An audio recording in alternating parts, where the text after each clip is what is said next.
அதிமுக போய் சேர்ந்துட்டு அவர் பிரபாகரனை நேசிக்கிறார்கள். பிரபாகரன் என் தலைவன் என்று அதிமுக மேடையில் பேச எவனுக்காவது தெம்பு இருக்காடா?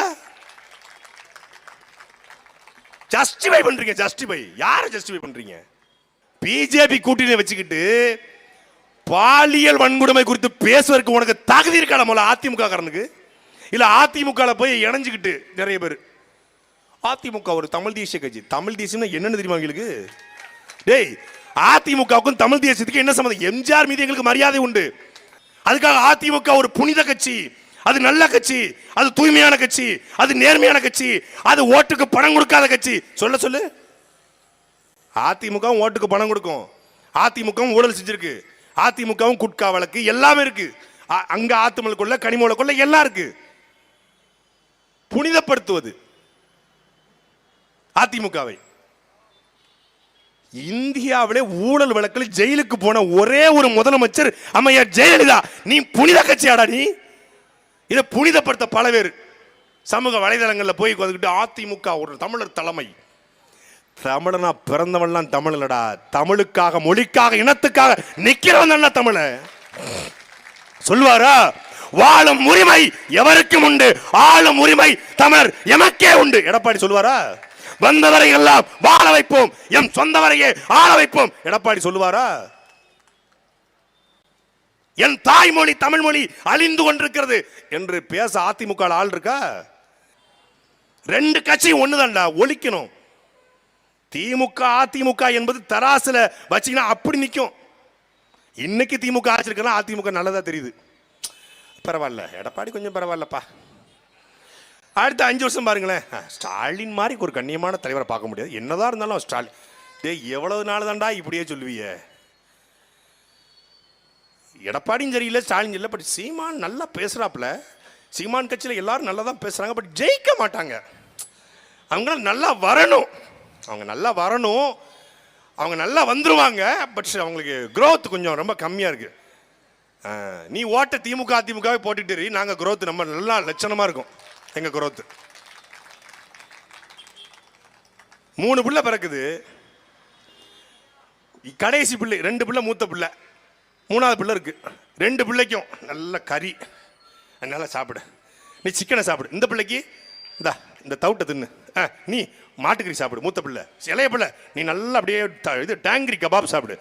கடைசி பிள்ளை நீயா, நீ என்ன பண்றது? உனக்கு உனக்கு முட்டையில் இருக்கக்கூடிய அந்த மஞ்சள் கருவை மட்டும் போட்டு விடுறேன். போய் ஊத்துல 3க்கும் ஈக்குவலா கொடு. 3க்கும் சுண்டக்கடலை வை, 3க்கும் நல்ல ஆரோக்கியமான உணவை கொடு, 3க்கும் மாட்டுக்கறி வை, 3க்கும் டேங்கரி கபாபா கொடு, 3க்கும் முட்டையை கொடு, 3க்கு நல்ல சோறை போடு, 3க்கும் வரகு கஞ்சியை ஊத்து. 2 பேருக்கு வரகு கஞ்சியை ஊத்திட்டு 3க்கு விறகு கஞ்சி ஊத்துறனா? மூத்த பிள்ளை 2 பிள்ளை, ஒன்று திமுக அதிமுக, கடைசி பிள்ளை நாங்க 3வது பிள்ளை. 3வது பிள்ளைக்கு நீ பழைய கஞ்சா வச்சு இதுக்கு கஞ்சியை ஊத்தாம வச்சோன்னா நாங்கள் எப்படி இருப்போம்? சோர்ந்தா இருப்போம். ஆனாலும் பழைய கஞ்சியை குடிச்சிட்டு இந்த போடுறனா நீ நல்ல முட்டையும் நல்ல கோழிக்கறி மாட்டுக்கறியும் கொடுத்துற எப்படி போடும் பாரு. எது அதிகாரத்தை கொடுத்து பாருங்க. இப்படி பேசிக்கிட்டு இருக்க இந்த வேலையில கூட்டணி பேச்சுவார்த்தை. கொள்கை எதிரி பாஜக, பாசிச எதிரி பாஜக, குரான் மீது சத்தியம் என்று சொல்கிறோம், பாஜகவோட கூட்டணி வைக்க மாட்டோம். 64 62 புரோன் இருக்காங்க. இப்போ எடப்பாடி சொல்றான் 160 சீட்டு குறைஞ்சி நான் நிக்க மாட்டேன், நான் தலைகீழாகத்தான் சம்மரடிப்பேன்னு வடிவேல் ஒரு படத்துல, கவுண்டமணி படத்துல கடப்பார் நீச்சல் முங்கு நீச்சல் போடுவேன்டா, தலைகீழாகத்தான் சம்மரடிப்பேன், இந்த தமிழ் சென்னையினுடைய மானத்தை என்னால தான் காப்பாற்ற முடியும்னு சொல்லி கட்டாந்தரையில குதிப்பாப்புல. யாரு? கவுண்டமணி. அதான் எடப்பாடி பழனிசாமி. நீ அவன் சொல்லிட்டாங்க, நீ கூட்டணி பேச வேண்டாம், நீ அமைதியாரி, நாங்க பாத்துக்கிறோம்.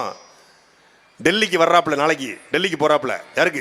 கரூர் விவகாரமா? டெல்லியிலே இருக்கு, உங்க அண்ணன் இங்க இருக்கணுமா இல்ல சென்னை வரணும்னு முடிவு பண்ணிக்க. இப்போ கூட்டணி இருந்தா டெல்லிக்கு இங்க வருவாப்புல, கூட்டணி வேணாம்னா டெல்லியிலே வச்சிருவோம். எப்படி முடிவுன்னு கேட்டுக்கிட்டு இருக்காங்க, பேச்சுவார்த்தை போயிட்டு இருக்கு. இப்ப என்ன முடிவு பண்ணுவாங்க? கூட்டணிக்குள்ள போனா அது தற்கொலைக்கு சமங்க, தனியா நின்னா அது கொலைக்கு சமங்க. கூட்டணிக்குள்ள போனாலும் இவங்க அடிப்பாங்க. அவங்க பயப்படுறது யாருக்கு? நாங்க கூட்டணிக்கு வருது பிரச்சனை இல்லைங்க, சும்மாவே கொலகுத்து குத்துவானுங்க. கொள்கை எதிரி பாஜக, பாசிச எதிரி பாஜகன்னு போனா இவங்க பறந்து பறந்து அடிப்பாங்க. சீமான் கூட சும்மா இருப்பாருங்க. அந்த சாட்டையும் ஒரு பயம் இருக்காங்க. ஏங்க அவங்க ரொம்ப படுத்துவாங்க, கெட்ட கெட்ட வார்த்தையில பேசுவாங்க, காது கழுவும், 7 தலைமுறைக்கு திட்டுவானு பயந்து போயிருக்காங்களா. இப்போ அந்த நாளுக்காகத்தான் நான் காத்து கொண்டிருக்கிறேன். I am waiting bro. What bro, this is very wrong bro. தெரியும் நீ இந்த இடத்துக்கு நகர்வேன்னு எனக்கு நல்லா தெரியும். ஏனால் கொள்கையற்ற ஒருவனால் தமிழ் நிலத்தில் அரசியல் பண்ண முடியாது.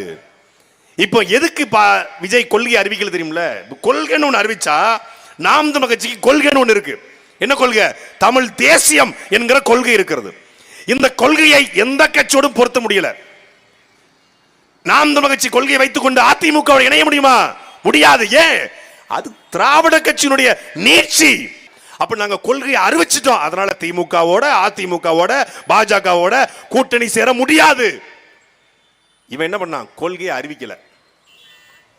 இப்ப திமுக கூட அவர் போனாலும் என்ன சொல்லுவாங்க?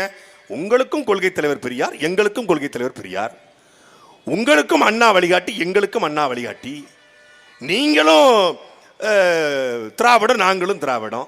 திமுகலையும் ஒரு துண்டு போட்டு வச்சிருக்கான். அதிமுக உங்களுக்கு எம்ஜிஆர் ரோல் மாடல் தலைவர், எனக்கு எம்ஜிஆர் ரோல் மாடல், உங்களுக்கு அம்மா தலைவர், எனக்கு ஜெயலலிதா அம்மா வழிகாட்டி ரோல் மாடல். உலகத்திலே பாருங்களேன், திமுக தீய சக்தி, கருணாநிதி ரோல் மாடல். அதிமுக ஊழல் சக்தி, Jayalalithaa role model. Kalaignar role model, Jayalalithaa role model, MGR role model, Anna role model, Periyar role model. ஆனா திமுக அதிமுகவை ஒழிக்கணும். யாரு? நம்ம பக்கா மாசு. டே யாரா நீ? இதை நம்பி ஒரு இளைஞர் கூட்டம், அதைத்தான் சகோதரி பர்கானா சொன்னாங்க. ஒரு தாய் சொல்றாங்க, ஒரு தாய், என் பிள்ளை செத்தா பரவாயில்ல, தளபதிக்காக தானே செத்தாருன்றா. நீ பெத்தெடுத்தியா இல்லையா? எங்கேயாவது பறிச்சுட்டு வந்தியா உன் பிள்ளைய? இன்னொரு பெண் சொல்லுது, சொல்லக்கூடாது பெண்களுக்கு சபையில, அவருக்கு அம்மா இல்லைன்னா நாங்க அம்மாவா இருப்போம், அவருக்கு தங்கச்சி இல்லைன்னா நாங்க தங்கச்சியா இருப்போம். அது நீயே முடிவு பண்ணிக்க. சொல்லுதாங்க. யாரு? குப்பை கூட்டுறவன், தெரு பொறுக்கிறவன், 10 பொண்டாட்டி வச்சிருக்கான். அப்பனா உனக்கு எவ்வளவு ஏத்தமடா? குப்பை கூட்டுறவனா? அப்ப தூய்மை பணியாளர்கள் என்றால் உனக்கு அவ்வளவு இழிவா, அகங்காரமா, திமிரா? குப்பை கூட்டுறவன் கூட 10 பொண்டாட்டி வச்சிருக்காங்க, தளபதி வச்சு கூடாதுன்னு கேட்கிற ஒருத்தி. அவ கட்சியில் எனக்கு தெரிஞ்சு அந்த கட்சியினுடைய மகளிர் பாசறை பொறுப்பாளருக்கு வாய்ப்பு இருக்கு. இந்த மாதிரி ஆட்கள் இருக்கிறதுனால தான் அவர் என்ன பண்றாரு? இப்ப இந்த மாதிரி ஆட்கள் யாரு?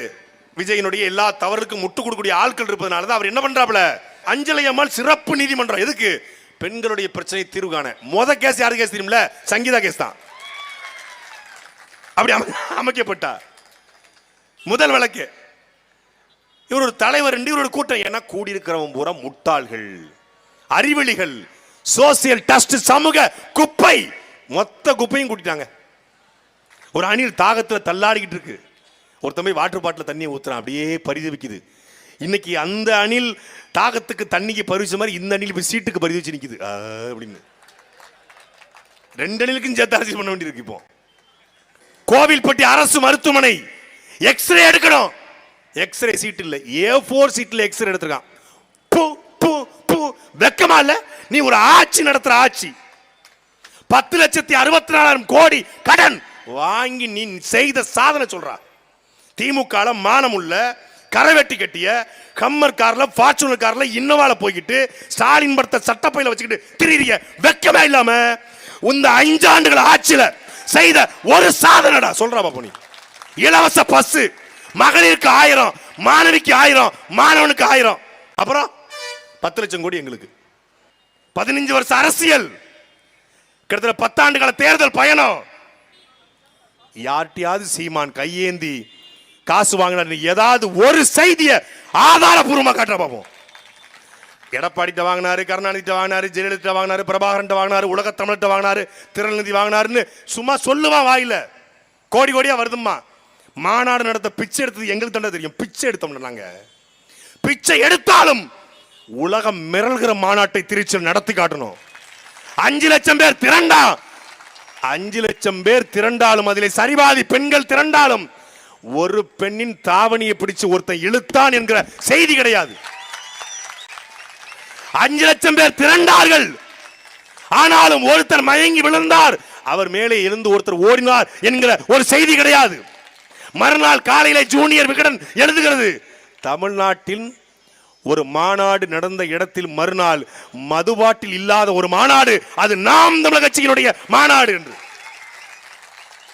மாநாட்டில் ஒரே ஒரு மாநாட்டில் டென்ட் போட்டு டென்ட்டுக்கு கீழே காவல்துறை அதிகாரிகள் உட்கார்ந்து இருந்த ஒரு மாநாடு நாம் தமிழர் கட்சியின் மாநாடு.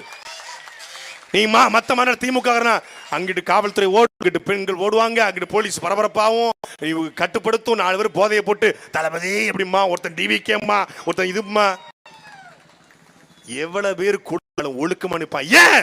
அவன் பிரபாகருடைய அரசியல் படை நாம் தமிழர் கட்சி.